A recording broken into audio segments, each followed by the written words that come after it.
sur cette moto. Autre chose, avec CFT33 Bridgestone, 235 kg, qu'est-ce que c'est un plaisir à amener cette moto, très bien équilibrée.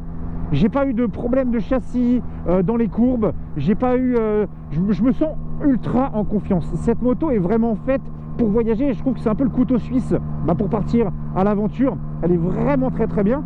Même en boîte auto, on prend toujours le plaisir de rouler en moto. C'est pas un scooter, c'est un agrément supplémentaire. Voilà, de temps en temps, je t'avoue que j'ai quand même envie de passer la première avec le yep ou les rapports avec le pied. Mais bon, en tout cas, vous allez voir, je vais aussi passer en D+. Alors D+, ça va te chercher le rapport un peu plus loin. C'est le petit bouton que vous avez là, mode à droite. Là, je suis en D. Donc là, regardez, je vais passer en D+. Je vais mettre à l'arrêt et regardez, on va mettre gaz en grand feu.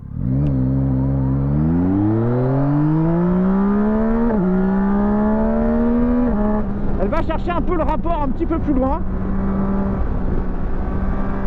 Et si jamais à un moment, elle voit que vous êtes haut dans les tours et que vous gardez un petit peu haut dans les tours, elle va pas te passer le rapport au-dessus. C'est-à-dire que ça va être bien parce que ça va te permettre de garder le bon rapport dans ta courbe, etc. Donc ça, c'est cool. Je trouve que la boîte réfléchit vraiment bien.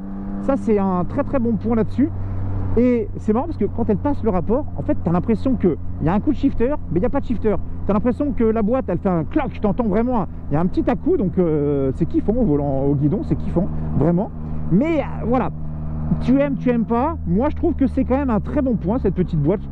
Après, je pense qu'ils vont l'améliorer au fur et à mesure du temps, ça c'est sûr. Mais je trouve que pour un premier essai, elle est vraiment très cool.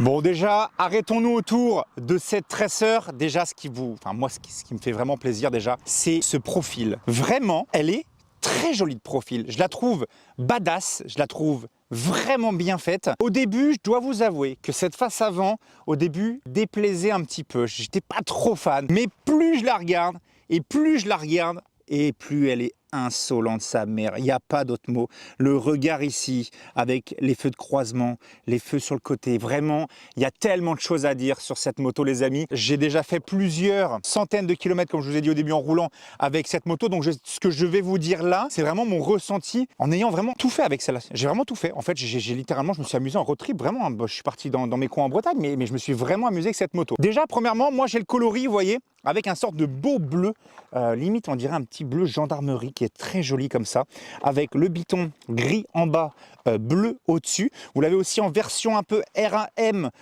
gris, bleu, vous savez les couleurs qu'on connaît sur les R1M qui est aussi très jolie. Donc cette Tracer 9 GT+, qui est en boîte automatique Y,